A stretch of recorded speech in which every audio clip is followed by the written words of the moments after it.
ஃபுல்லா folic acid இருக்கு, நிறைய ஃபாலிக் ஆசிட் இருக்கு இதுல.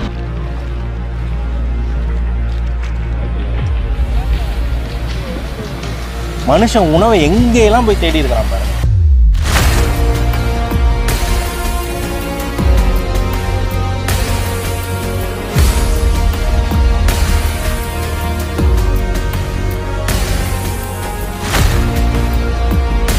இந்த குட்டையை குழப்பி சேத்துல இருந்து கீழே இருந்து ஒரு கிழங்கு எடுக்க போறோங்க, தாமரை கிழங்கு.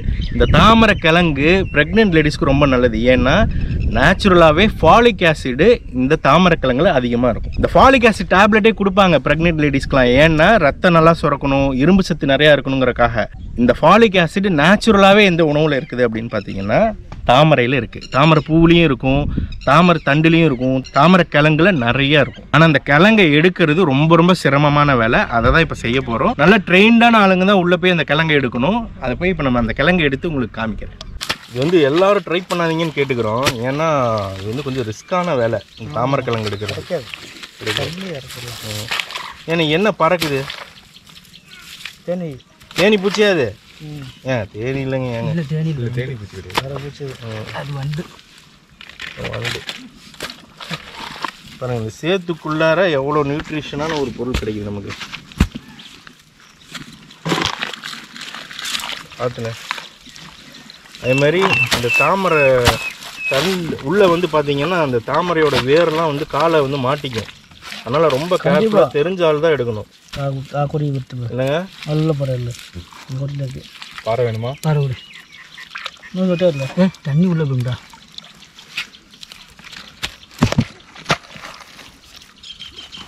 ஓ, அதை நுணுக்கமாக பார்த்து எடுக்கணும்.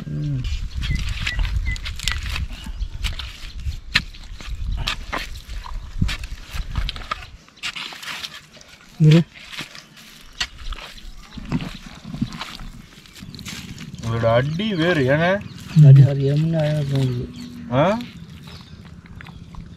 இவ்வளோண்டு சின்ன பீஸ் தான் கிடச்சிருக்குது. ஏன்னா இந்த வேரை ஃபாலோ பண்ணி எடுக்கணும். ஒரு வேரை பிடிச்சி அது கீழே எவ்வளோ தூரம் போகுதோ அங்கே போய் இந்த கிழங்கு எடுக்கணும். இவ்வளவு தான் கிடச்சிருக்கு. பார்க்கலாம், இன்னும் நிறைய கிடைக்கும். அது கிளை கிளையுமே சாப்பிடலாமே.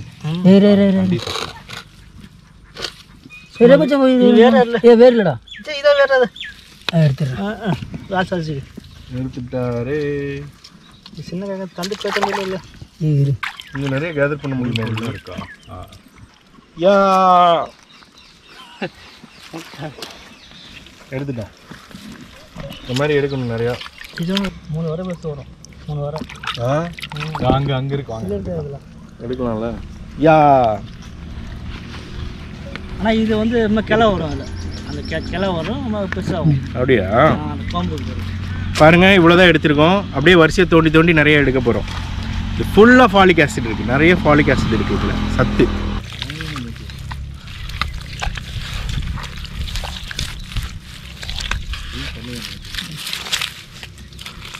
மேலே போகுது அங்கே தேங்காய் பஸ்லாம் வரும், சும்மா இப்படி தான் வரும். தெரியுதுண்ணா, தண்ணி வருது சார். வண்டி வருமா சார்? அவ்வளோதான் அரிசி கொடுக்குறாருலே. அரிசி எடுத்துட்டாரு பாருங்க.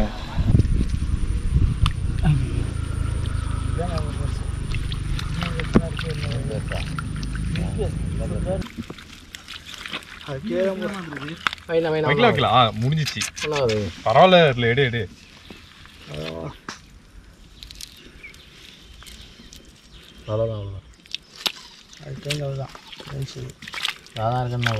எடு உள்ள போகுது. பெரிய கிழங்கு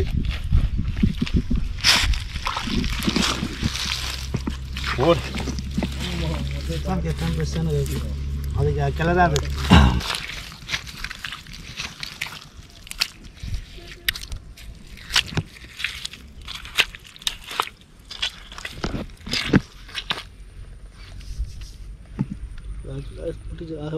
ஜாயினிங் அது கிளை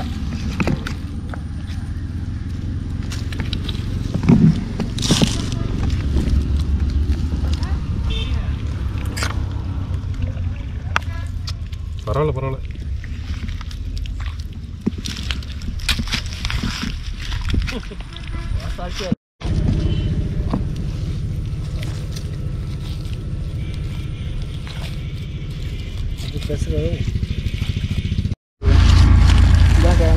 இவ்வளோ தாங்க பெருசாக இருக்கும், பெருசாக இருக்காது. ஜாஸ்தி அழைச்சிட்டு ஓகே. இல்லை இல்லை ஐயோ எவ்வளோ இப்போ போயிட்டே இருக்கு.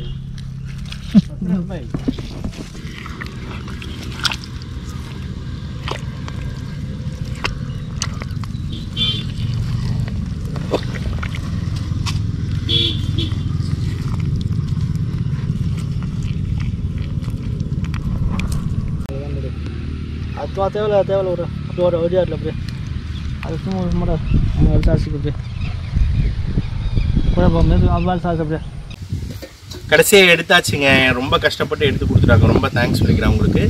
இதை வந்து ஒரு பதிவாக்கி இந்த பொருளை எடுத்து எல்லாத்துக்கும் காமிக்கணும்னு நான் 2 விஷயத்துக்காக ஆசைப்பட்டேங்க. ஒன்று, பெண்களுக்கு ஃபாலிக் ஆசிட் கம்மியாக இருக்கிறதுனால ப்ரெக்னெண்ட்டாக ஆன விமன் கூட பார்த்திங்கன்னா அதுக்கப்புறம் அபார்ஷன் ஆகி நிறைய பேர் கேள்விப்பட்டேன். ஸோ அதனால் ஃபாலிக் ஆசிட் நேச்சுரலாக ஒரு ஃபுட்டில் இருக்குது அப்படிங்கும்போது இந்த ஃபுட்டை வந்து சொல்லணும் அப்படின்றதுக்காக இது ஒரு பதிவாக போட்டேன்.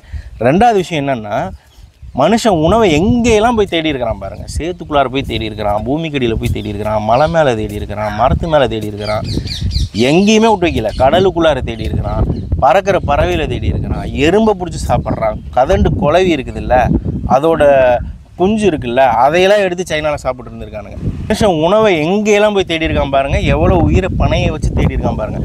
இப்போ நமக்கு வந்து இது தெரியுது, இது சாப்பிடக்கூடிய உணவுன்ட்டு, அதனால் நம்ம எடுத்து சாப்பிட்டுக்கிறோம். ஆரம்ப காலகட்டத்தில் இதை சாப்பிட்லாமா கூடாதுன்னே தெரியாது. பயங்கரமாக பசிச்சிருக்கும். இதை சாப்பிட்டா செத்து போயிடுவோமான்னு ஒரு டவுட்டாக இருந்திருக்கும்.